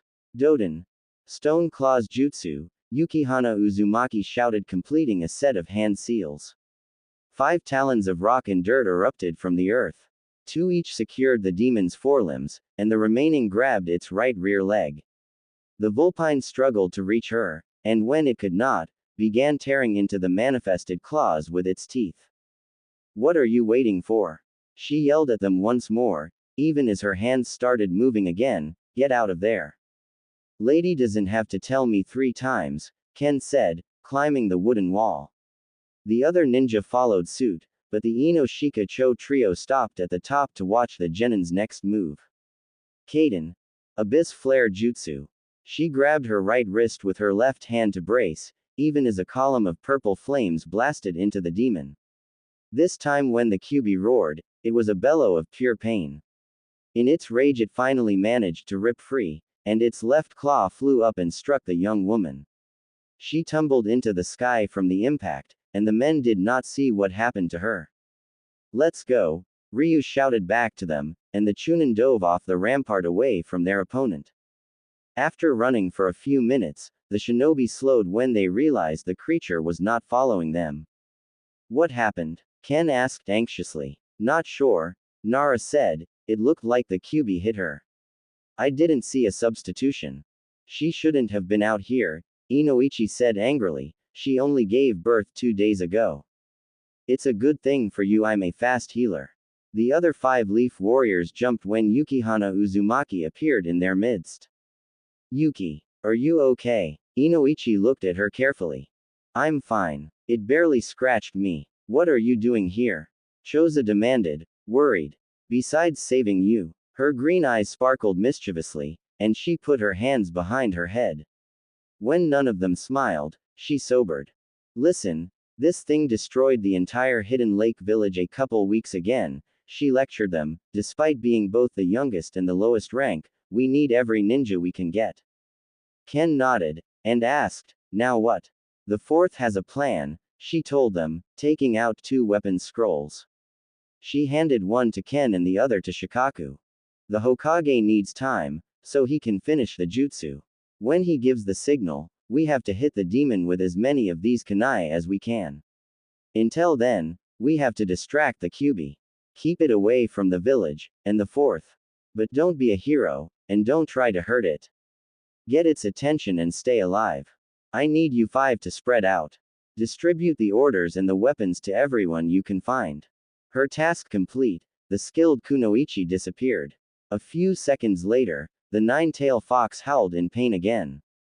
You heard her. Ryu made them focus. Ken and I will go north, you 3 go south. 20 minutes later, the flare went up, and Inoshika Cho converged on the demon. Dozens of leaf ninja charged the Kyuubi from all sides, peppering the calamity-made flesh with scroll-bound blades. But nothing happened. It's not working. Ino shouted. Maybe we didn't have enough kunai, Shika speculated. Look. Cho pointed. Yukihana Uzumaki had appeared in the air above the fox. Her green eyes glowed brightly under the effect of some sort of genjutsu. There, despite the distance, her voice carried to them. She drew back her arm, and drilled a kunai into the fox's skull next to its right ear. Instantly, her kunai and 7 others began to glow vividly against the night. A seal expanded around the demon, and after it had engulfed the creature, the Kyuubi vanished. Good, Yukihana exhaled, then her eyes lost their glow and she started to fall. I'm sorry, Naruto. Yukihana, the trio shouted in unison. They moved quickly, and Choza caught the kunoichi before she hit the ground. They all saw the blood leaking from the front of her snow-white shozoku. Quick, we have to get her to a medic, Shika directed his comrades. The doctors told us those scratches tore a third of the way through her body, and damaged her liver and right lung, Inoichi concluded. If she had sought healing right away, she almost certainly would have lived. Instead she held her insides together with her own chakra so she could keep fighting. Hinata nodded, trembling slightly, but not crying. Then they all realized the entire bar was silent, that everyone was listening to them recount the tale. The teen kunoichi stood slowly, and then bowed deeply to them. Thank you for telling me, she told them. Naruto's mother was truly a remarkable woman. I will make sure he knows that. Bowing again quickly, she walked out of the tavern. As she exited, the normal noise resumed. That was hard, Inoichi said. Yeah, but I feel better, Shikaku acknowledged. Hey, good morning, Hinata. Naruto was in good spirits as the young woman ran up to him. Then he looked confused at her palpable excitement. What's up? He asked. I have something to tell you, Hinata said, and then she began to relay what she had learned. As always, Hinata was waiting for him at the training stones. This was their first solo meeting in 3 weeks, between their respective missions, and training with Tsunade. But this time Naruto did not bound into the clearing. Instead he approached slowly and nervously. His unusual demeanor set her on edge. Hello, Naruto, she greeted him first, also counter to their pattern. Hello, Hinata, his voice was oddly shy, and formal. She began tapping her fingers anxiously. He fidgeted for a second, and then extended a small, poorly wrapped box to her. What is this? She asked, taking it gingerly. This is to say thank you, his voice trembled, for giving me my mother. Her breath caught in her throat, and she could not say anything. Unable to meet his gaze, she instead focused on the present. She gently plied at the tape, and carefully removed the crumpled paper. Rather than throwing it away, she carefully folded it and slipped it into one of her pockets. Then she drew the lid off the box. Inside was a silver chain bracelet. The tablet had the spiral leaf etched into it, and the symbol was filled with what appeared to be emerald dust. The girl's eyes grew huge, and tears spilled out. She looked up at Naruto and shook her head. No. Naruto, I can't accept this. It is too much. She tried to give the box back to him. But he shook his head. How much is family worth? He asked quietly, placing his hands behind his back. She pushed the bracelet towards him again, and his eyes hardened. If you have to, think of it as 15 years of missed birthday and Yuletide gifts. She did not budge, and he got angry. Look, I can't take it back, and it won't fit me. She jumped at his shout, and he sheepishly calmed down. So please, take it. Seeing how much it meant to him, she nodded. She took the ornament out of the box, and noticed the inscription on the back. Strength comes in many forms, she read aloud. Her eyes glistened again as she looked up at him. She extended the bracelet in her right hand and offered him her left wrist. Will you? She asked. He took the bangle from her, and opened the clasp. He wrapped it around her forearm, and closed the catch. With a pleasant jingle, the gift fell into place. Thank you, she said sincerely. With her acceptance, the genin's normal humor returned. Oh, there's something else, he said enthusiastically. She returned her eyes to him in surprise. I mastered your jutsu, he proclaimed. My jutsu. She was confused by the assertion. Well, you came up with the idea, he told her. Then he raised his hand, separating his upturned fingers. This time he didn't count, but instead formed 5 tiny Rasengan in quick succession. One perfect sphere, the size of a grape, hovered over each digit. The way I suggested you practice chakra control. That's not a jutsu. Naruto grinned broadly, and expanded each of the spheres to just over an inch in diameter. Then he turned to Boulder next to him. You might want to stand back, he warned. After she had moved back a few paces, he drew his arm back, and jabbed the standing stone. The spiraling spheres drilled rapidly into the hard mineral. As the tips of his fingers passed the surface of the stone, the entire rock began to vibrate. Hinata blinked as the entire structure began to quake violently. Suddenly, the stone exploded. When the cloud of dust cleared, there was a hole straight through the granite as big as Naruto's palm, and trails radiating out from his fingers. I see. She jogged back over to examine the scarred rock. She probed the damaged boulder. Because the Rasengan are all slightly different frequencies, the dissonance causes a vibration when they hit. The target tears itself apart. And when that happens, the spheres are pushed away, creating these tracks. Naruto looked totally lost, but nevertheless said, yeah, I thought it was something like that. Then he grinned at her again, and you designed the technique, so you have the right to name it. Name it? Yeah, it needs a name, right? A name. She traced the cuts in the boulder again, like a 5-pointed star. She mused. How about the 5 points Rasengan? She asked, unsure of her choice. 5 points Rasengan, that's great. The 5 points Rasengan it is. Then he took out another bag. He opened it, and spilled a handful of balloons onto the ground. Hinata all but floated back into the Hyuga manor, glowing with happiness. She had had a perfect afternoon, capping it off by keeping a balloon from popping for almost 30 seconds. When she met her father at an intersection of the halls, he was forced to smile by her obvious joy. Good evening, Hinata, Hiyashi greeted his daughter. Hello, father, she bowed slightly, sending off a slight clinking. The Hyuga leader's enhanced eyes immediately found the source of the noise, an unfamiliar decoration affixed to the girl's wrist. That is a very nice bracelet, he commented carefully. Where did you get it? It was a gift from a friend, she smiled fondly at the bracelet. It looks expensive. You and this person must be very close. His tone betrayed mistrust, but his doubts did not touch her. I hope so, she sighed pleasantly. Good night. She bowed again and skipped away.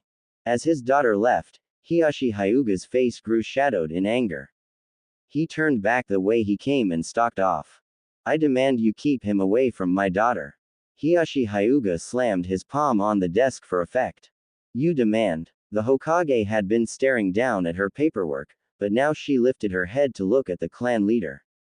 On the surface she appeared amused, but the twist of her lips and a tightness around her eyes dared him to push again. Realizing he had gone too far, Hiyashi took a deep breath to steady himself. Even if I were inclined to honor your request, she hurtled the last word like a shuriken. The first Hokage set up the laws so that the people of the Konohagakure can be friends with who they want, date who they want, and marry whomever they wish. Her smirk broadened as she added, a fact I'd think you be painfully aware of. She raised her hands in mock defeat, so what can I do? Send Naruto on as many missions as you can, as far from the village as you can find. The only tasks we have that fit that profile involve espionage, and are unsuitable for that knucklehead. Besides that, I think Naruto and Hinata are good for one another, in whatever way they choose. So put simply, no, I will not help you. She answered with great finality. Hiyashi spun imperiously and strode out. I should have known there was only one way to stop this. He offered that parting shot as he left. That was ominous, the Hokage thought. I had better check on Hinata. Hinata, a voice called her name as she walked out of the bookstore. The young woman looked up to see her elder advancing towards her. Lady Tsunade, the teenager bowed, I thought our lesson was later. It is, the Sannin was relieved she arrived first. After a moment of internal debate the elder shinobi decided to be forthright. Hinata, your father just came to see me. He asked me to stop you and Naruto from spending time together. I think he is going to try and force you to discontinue your training with the knucklehead. I know, she looked down sadly. He told me yesterday he thought the time I am spending with Naruto is wasted. But I know he just wants me to stay away from Naruto. When I told him he was wrong, that Naruto was helping me grow stronger, he grew angry. He tried to hide it, but I saw. That must be why he spoke to you. But if he already spoke to you, then what is his one way to stop this? Tsunade asked herself more than her student. Each woman met the other's eyes at the same time. Naruto. Welcome, Naruto. Hiyashi forced a smile as Uzumaki entered the Hyuga clan's dojo. That will be all, Hanabi. He dismissed his daughter, who had brought the guest to him. Thank you for coming. He nodded in mock gratitude. I need to speak to you about Hinata. Naruto remained silent. That was the only reason he could have thought the Hyuga clan leader would want to speak with him. I hate to say this, Hiyashi affected remorse, but I don't think her time with you is benefiting my daughter.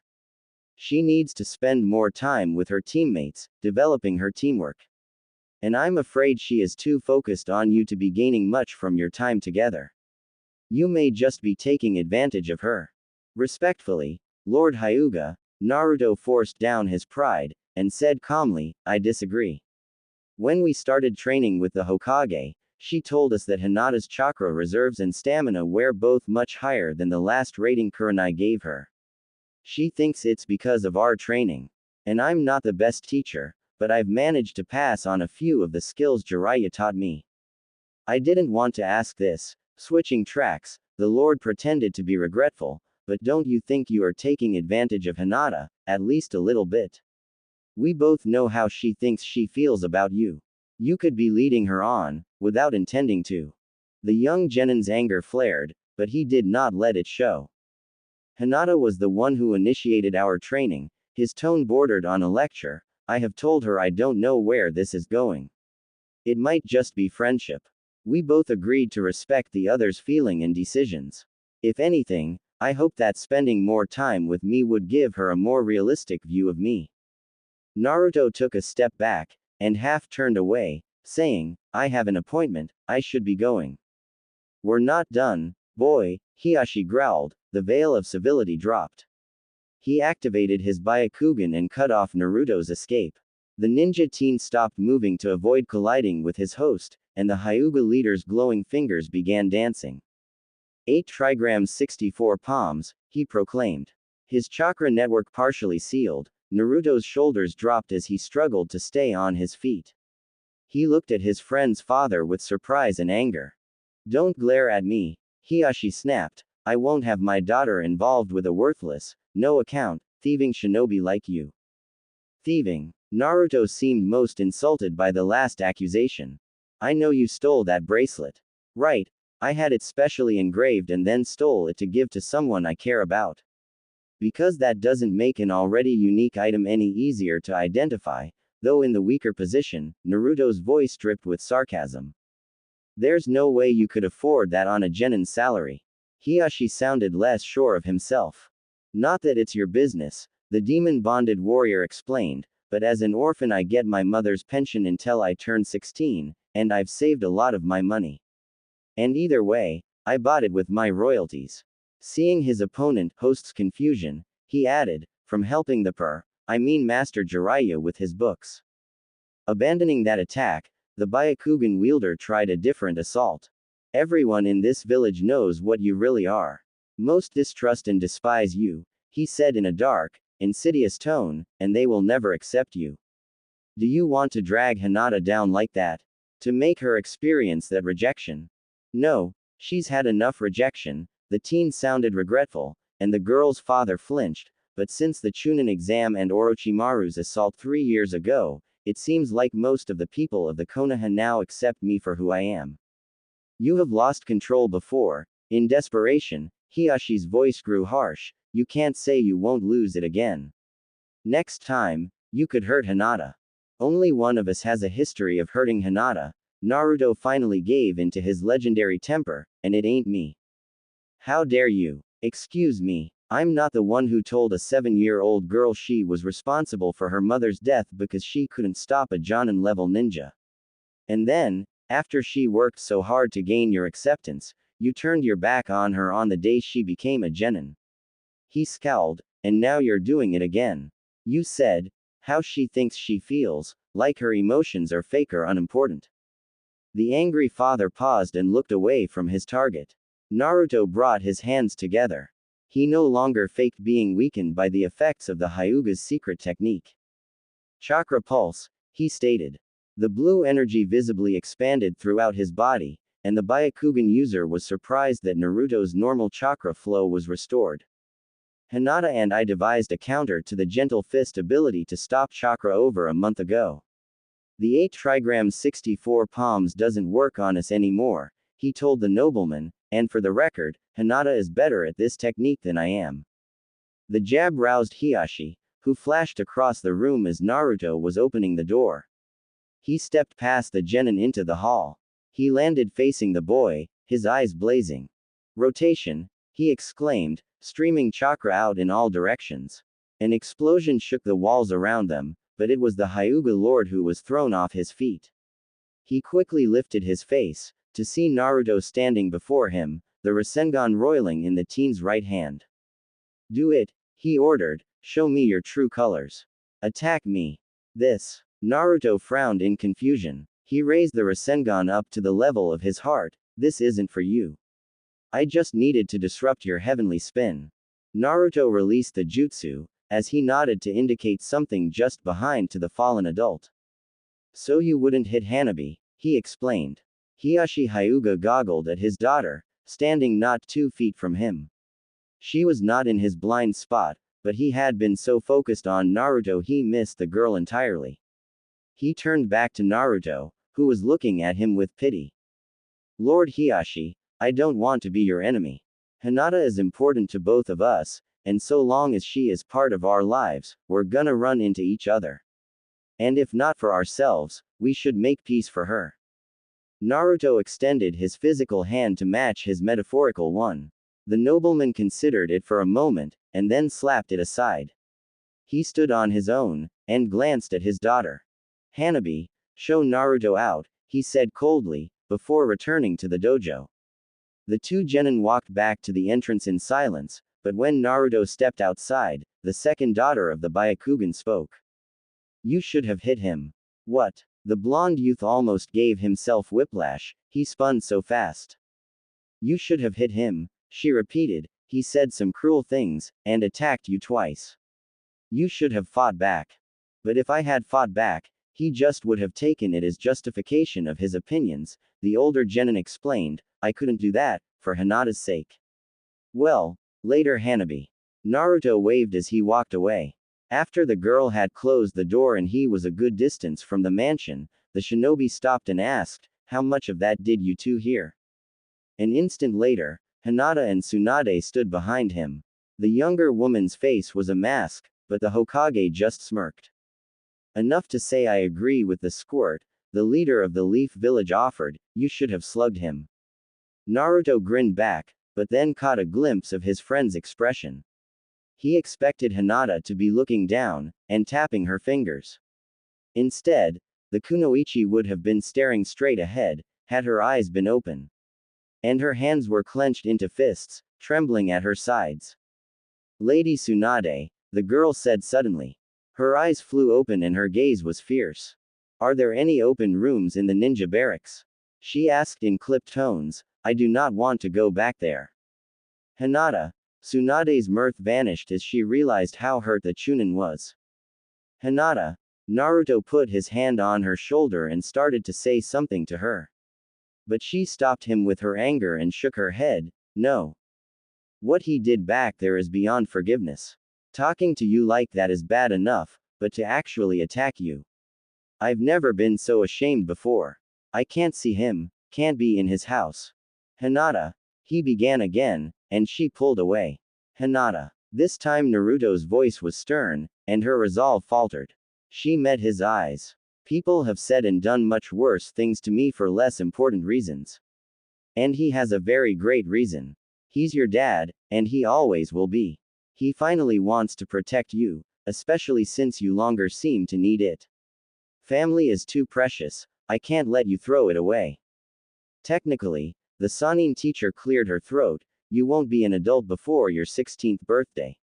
And despite some painful words, he never legally disowned you. So for now, I can't let you stay in the barracks. If nothing else, Naruto offered another out, go back for Hanabi. You two have just gotten close. If you leave now. He trailed off, letting her imagination fill in the blank. Finally she nodded. That's settled, the Hokage took charge, now it seems like you two could use some hard exercise to clear your minds. She grinned viciously and Naruto groaned. Come in, Hiashi Hyuga responded to a knock on his study door later that night. When he saw who it was, he grew uncomfortable. Hello, Hinata. His daughter had pointedly ignored him all afternoon, not even saying one word during dinner. What can I do for you? He tried to sound like nothing was out of the ordinary. Lord Hiashi, she addressed him formally, and his facade slipped, your actions today were shameful. To go to the Hokage with a personal matter, and attack a fellow ninja, you are fortunate Naruto is not holding you accountable for the assault. Inside, he collapsed. She knew everything, and he could not refute it. Please do not disgrace our family in this manner again. When he did not respond, she turned to leave. Halfway out the door, she looked back at him. Do not make me choose between you and Naruto, she advised, even more coldly, you will not like the results. She closed the door hard, and took a deep breath. Naruto wants me to stand up for myself, she thought, but that also means I have to defy him sometimes, doesn't it? What about you? Hinata looked more frightened than ever, and a touch mutinous. I'll be fine, he addressed Sakura then, and said, you know what I can do, if I have to. Sakura nodded gravely, and Hinata felt a twinge of jealousy. You might be sacrificing yourself prematurely, Lee pointed at shapes moving quickly through the treetops. The shadows lighted on the apex of one of the buildings and resolved into Neji, Hinata exclaimed, looking up at her cousin. Sasuke, Sakura whispered, staring at him in confusion. Neji Hyuga and Sasuke Uchiha surveyed the situation calmly. Naruto did not remain calm. Are you two just gonna stand there looking cool? Or are you gonna help us? He shouted. But more than his normal annoyance with the two aloof ninja, was worry and confusion. Without a word of response, they dove into the mob, sending cadavers flying. The two master ninja cut a rapid path through the zombies to reach their lower-ranked counterparts. But as Sasuke passed Sakura, He slammed the hilt of his sword into the back of her head. She crumpled to the ground, unconscious. Lee, Hinata shouted. Neji had buried his knee in Lee's gut, and as the Chunin doubled over, slammed his chakra-charged fists down on Lee's back. Why? She asked her cousin, but instead of answering, he stepped towards her. He brought his hands up, but Hinata recognized the gesture and countered the heavenly spin with a Rasengan. The Hyuga Jonin did not react, rather stepped past her. He attempted to strike her from behind, but she dropped into a splits, and then placed her hands on the ground and swung her feet into his chest. She pushed him back, but he caught one of her legs, and tossed her to the ground. Off balance, she was unable to escape as he pulled her up and put pressure on her neck. She struggled to break free, but he was stronger and she was exhausted from her previous struggles. After 20 seconds, the kunoichi went limp, and after another 10 count, Neji released her. As she dropped to the dirt, he turned to the last conflict. Naruto was expecting treachery from his former teammate, but was nevertheless upset when Sasuke knocked out Sakura. However, he was surprised when Neji assaulted Lee. Before Sakura hit the ground, Sasuke was aiming his Chikudo at Naruto's stomach. But the last shadow clone intercepted the attack, and disappeared in a puff of smoke. Taking advantage of the cover, Naruto charged forward. Passing through the mist that had been his duplicate, he knocked the traitor's sword aside and stabbed his kunai into Uchiha's heart. His blade was met by another puff of smoke and the rogue ninja was substituted for one of the zombies. The corpse grabbed Naruto's wrist. He was able to free himself, but was forced to leave the dagger behind. Sasuke's weapon had remained with the substitution, so when Naruto turned to meet him, they were both unarmed. Naruto fired his fist at Sasuke's face, but the red-eyed ninja avoided with a simple shift of his head. After that, the fight began in earnest. Naruto was surprised that he was holding his own against Sasuke. Not that he thought he was weaker than his rival, just that he was already tired. Instead, Sasuke's movements were off, enough to give Naruto an edge. He was shocked when Sasuke stepped back to avoid a kick, and nearly stumbled over one of the cadavers Sakura had dismembered. He was about to KO the Uchiha, when his hearing and smell caused him to pitch sideways, instants before Neji would have landed an axe kick on his head. Sasuke took advantage of the distraction and his position to sweep Naruto's legs. The blonde ninja tried to escape, but the leaf deserter grabbed his ankles, and Neji landed on Naruto's chest. He hammered the side of Naruto's head 3 times, until the genin finally passed out. Without a word, Neji and Sasuke fell into guard positions, as the zombies carried the 4 fallen leaf ninja away. Naruto's first thought as he woke up was that he was sitting in a very comfortable chair. His second thought was that he was chained to a very comfortable chair. Only after that did he start to remember the earlier battle. Naruto's eyes popped open. For a moment he was surprised he wasn't dead. He took in his surroundings, trying to determine what was going to happen. He immediately noticed his 3 friends were also tethered in chairs to his left. They were in a natural cavern, which had been richly outfitted as a dining room. They were seated before a magnificent hardwood table, set with beautiful china dishes and silver flatware. Naruto didn't see anyone else, so he turned his attention to the other leaf ninja. Sakura, he whispered, trying to the kunoichi next to him. She mumbled but did not awaken. Naruto, Hinata opened her eyes and leaned past Sakura to look at her male counterpart. Hinata, Naruto shouted quietly, thank goodness. Are you alright? Yes, she replied, sotto voce, Neji used pressure points to disable me. No lingering damage. And you? He punched me in the face until I passed out. But you know me, I'm a quick healer. Rock Lee groaned, his eyes flickering. Then his substantial eyebrows shot skyward and his head jerked up. Neji, Sasuke, he exclaimed, before realizing the situation. Great, Naruto said, now if we could only get Sakura to wake up, we could figure out how to get out of here. I am awake, you idiot, the fiery girl lifted her head with a sigh, it's called playing possum. Gathering information. Well, everyone is finally awake, a deep, Dark voice purred from the shadows. The ninja all looked in the direction of the sound, but could not pierce the darkness. Byakugan, Hinata said, but neither her eyes nor the veins around them changed. That won't work, the sibilant voice chuckled. Those chains were specially created, they disperse and disrupt chakra. None of your jutsu will work while you are bound. What is it you want with us? Lee asked carefully. For starters, dinner and polite conversation, the mysterious person answered, my servants are not the most skilled linguists. As he said that, a tray creaked into the room. It was pushed by a young woman. Or rather, the body of a teenage girl. Dressed in a maid's frock, she was in much earlier state of decay than the corpses they had faced earlier. But she was still quite dead. Stop, the self-proclaimed master of the dead said, your aroma is growing too advanced, Honora. Leave the cart. The girl nodded and backed out of range. How are you doing that? Sakura was both curious and disturbed. He's a demon, Naruto answered simply. The others' heads rotated to look at him. How did you know? Their captor sounded amused rather than upset. I can smell you. Really? The demon sounded genuinely surprised. That is interesting. He stepped forward into the light, finally. The monster appeared basically human, though his facial structures were unnaturally angular. But two features marked him as other than mortal. His tapered, elegant fingers numbered only 3, and his ears extended 6 inches before splitting and ending in 2 sharp points. His lavender eyes regarded them with imperious curiosity.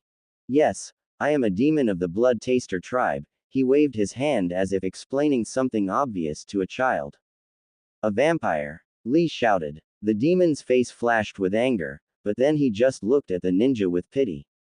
Hardly. Vampires a human myth, his face clouded for a second, and he admitted, though my clan may have inspired the legends. Vampires drain a human's blood to survive. I take a small amount of a person's blood, to gain a measure of their chakra, as well as all of their jutsu. That includes Kekkei Genkei, doesn't it? Hinata noted, remembering the flyer. Indeed, he grinned broadly. His pupils turned white, and the veins around his eyes expanded. The corneas around his pupils were lightly pink, deepening as it spread out to blood red at the outside. And inside each of those corneas, 3 Magatama circled. Byakugan and Sharingan, Naruto noted bitterly, you stole those from Neji and Sasuke. Stole? The devil clicked his tongue, they still have their powers. And you make it sounded like they got nothing in return. Gentlemen. He grinned sinisterly, and Neji and Sasuke stepped into the light. No, in return for their power, they get to serve me forever. Naruto growled, and Hinata gasped, but both Sakura and Lee hid their reaction. Then those bodies, Sakura started. Call them zombies, the blood drinker offered, it is simpler, if inaccurate. Those zombies are the people whose blood you sucked. She more stated than asked. Exactly. And us? Hinata whispered. Well, the demon grinned broadly, as I said, dinner and conversation to start. I am hungry, and am in need of knowledge of the state of the world. So I will eat with you, and you will talk to me, while you plot and ponder your escape. Neji, Sasuke, untie their right hands, and then set the table. You want us to try and escape? Sakura was suspicious and a touch sarcastic. It's called ennui. The boredom that comes with immortality. It leads one to take risks in the pursuit of entertainment. Not that there is much risk, he smiled at them condescendingly, humans can't kill demons. And I doubt any of you have the knowledge necessary to seal me in a rock, or ring, or human. No, if you escape all you could do is go back to your village for help. Why should we play your little game? Naruto snapped. It's called manners, Uzumaki-san, the monster lectured, what separates humans from animals, and high-class demons like myself from lesser creatures like the tailed beasts. Inside Naruto, the Kyuubi growled. Or if you won't play, I'll just drink you now, and find other ways to amuse myself. He looked Sakura and Hinata up and down suggestively. This time, it was Naruto who growled. Sakura looked disgusted, and Hinata shuddered but did not turn away. So what will it be? The monster seemed pleased by their reactions. have paid more attention when the pervy sage was teaching me that maze-solving jutsu. Having reached a third junction, the blonde teen stopped, staring down each of the four paths. I could split up, he considered, starting to summon chakra to duplicate, but if I go down the wrong path, and my clones find the right one, I'll have to backtrack. He suddenly perked up. I could send out clones and stay here. No, then Hinata and the others could catch up to me. He closed his eyes tight, rubbing his hair. Darn it, I'm wasting time. And I should probably save my chakra. Nodding to himself, he took the rightmost path again. Lee slid to a stop as he turned the next corner and almost ran into Naruto. Naruto, he panted slightly, obviously this was not the right way. I will try another path. When the normally rambunctious genin said nothing, Lee's instincts turned him back just in time to let him block the kunai aimed at his neck. The weight he had strapped to his left arm stopped the dagger cold. Lee put his hand to Naruto's chest, and the younger ninja was launched back. What are you doing? The martial artist asked. Are you under that monster's power also? But Naruto seemed fine before, Lee thought to himself. Considering that idea, Lee launched into a quick series of punches and kicks against the blonde shinobi. He observed carefully how the genin blocked and dodged, and after a half-minute, he knew. You might as well show yourself, Neji, he told his opponent, I know it is you. He heard a shuffle, and managed to avoid Sakura's attack, even as Neji released the transformation jutsu. Lee stepped back so they could not surround him. He released the four weights and quickly assembled his weighted staff. He caught Sakura's foot on his weapon as he tried to find a way to fight back without hurting his friends. Sasuke and Hinata froze when they reached the fork. Footprints lead down each of the three tunnels. Well, the demon's voice echoed in their heads, which way did the real Naruto go? The two slaves just stood, not moving, not blinking. Answer. Doroku sounded exasperated. No way to tell. Sasuke's voice was flat. Naruto is too random. Then Hinata moved, but not to one of the tunnels. She palmed a trio of shuriken, and flung them at the wall. Part of the stone swept outwards, and Naruto knocked the throwing stars away with his chameleon tarp. I should have known I couldn't fool the Byakugan, Naruto grunted. He plucked two of the blades from the cloth, and hurtled them at Sasuke.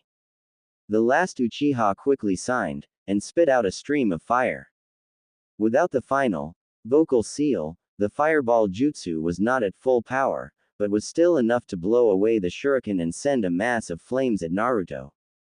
The blonde shinobi countered by summoning a Rasengan, deflecting the attack away from both himself and Hinata. And in return for his kindness, Hinata charged him. He recognized her stance of the 8 trigrams Holy Cyclone, the improved version of the heavenly spin that she had devised during their training. The Holy Cyclone could neutralize the Rasengan almost every time, and in many cases, survive the encounter. It was also larger and more damaging than the heavenly spin. But Naruto had a theory he had yet to test. Rasengan, he exclaimed, creating a second sphere in left fist. As the deep purple energy dome sprang forth from Hinata, he thrust both of his spiraling spheres forward. Though the phrase, harmonic dissonance, may have been way over Naruto's head, he understood the principle at a very basic level. The two globes both shuddered when they struck Hinata's barrier, but ultimately won out. The holy cyclone tore apart like paper, and the unsuspecting blood slave was knocked to her knees. Naruto did not press his advantage, instead keeping one Rasengan trained on each opponent. Hinata, please stop, Naruto begged, I don't want to fight you. Sasuke aimed a punch at Naruto's head, but Naruto swung up his left hand and the twice traitor had to hold his attack to avoid losing his hand. Hinata, I know you are stronger than this. You don't want to hurt me, he pleaded with her. In the middle of lifting her leg for a kick, she paused, and replaced her foot. A look of confusion flitted across her face. Then her visage emptied again, and she crafted her own Rasengan to counter his.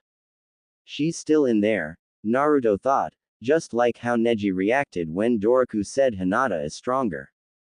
You know that won't work, he told he gently, my Rasengan is still stronger than yours, and you are still limited to one at a time.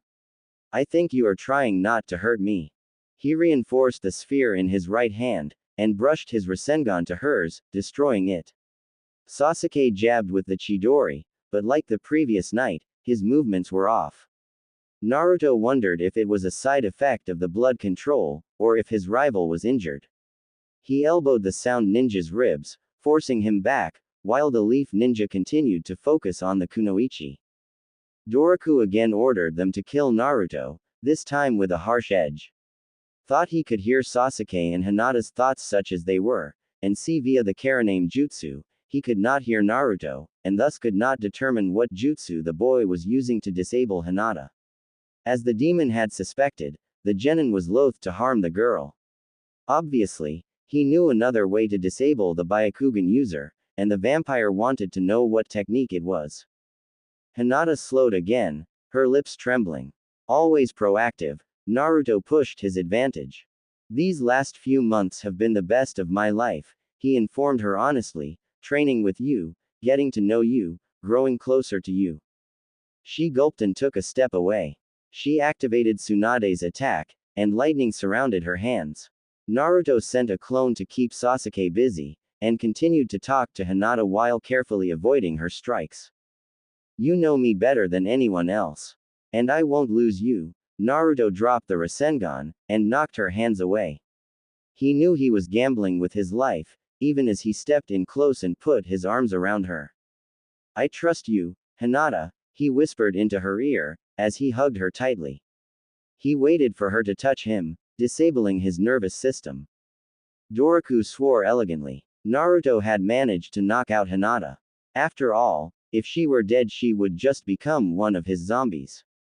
And without the Byakugan user, he could not see what was happening. Sasuke, quit playing, he demanded angrily, kill Naruto as quickly as possible. Naruto, Hinata suddenly shouted in a worried voice. He dove forward reflexively, shielding her as Sasuke's barrage of tiny fireballs swept the room. He was struck, receiving a number of moderate burns on his back, but the tough young man ignored the pain as he leapt again, carrying Hinata free from the barrage.